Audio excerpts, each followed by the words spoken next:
శతకోటి దరిద్రాలకు అనంతకోటి ఉపయోగాలు అని మన పెద్దలు ఊరికే అనలేదు. నీకే సమస్యలు ఉన్నట్టు, నీకే బాధలున్నట్టు, నీకే కష్టాలున్నట్టు, సమస్య వెంట సమస్య, బాధ వెంట బాధ, ఏడుపు వెంట ఏడుపు, దుఃఖం వెంట దుఃఖం, ఇలా నీ లైఫ్లో నీకే సమస్యలు, ఇరుకులు, ఓ టెన్షన్, ఓ ఆందోళన, ఓ ఒక రకమైన విధి, ఇవన్నీ నీకే కాదు, ఈ భూప్రపంచంలో పుట్టిన ప్రతి ఒక్క మానవాళికి, ప్రతి ఒక్క మానవుడికి సమస్య అనేది ఉంటూనే ఉంటుంది.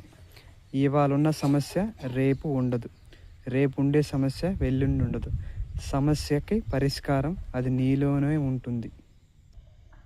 నీ ప్రతి ఒక్క సమస్యను కేవలం చిన్న చిరునవ్వుతో తొలగించు. చిరునవ్వు ద్వారా ప్రతి ఒక్క సొల్యూషన్ ఉంటుంది. ప్రతి ఒక్క సమస్యకి నవ్వే.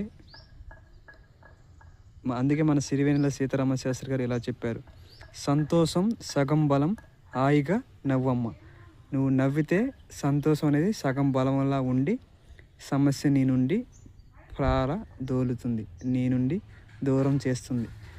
మనం ఏ పని చేయాలన్నా ఫస్ట్ మనలో సంతోషం ఉంటే మనం ఏ పనైనా చేయగలుగుతాం. మనలో సంతోషం లేనప్పుడు మనం ఏ పని ప్రారంభించలేము, కొనసాగించలేము, దాని ముందుకి సాగనీయలేము. కారణం మనలో ఉన్న బాధ, వ్యధ అనేది మనకి ముందుకు పోకుండా చేప గాలం బట్టి పట్టేసినట్టు మనకి లాగేస్తుంది.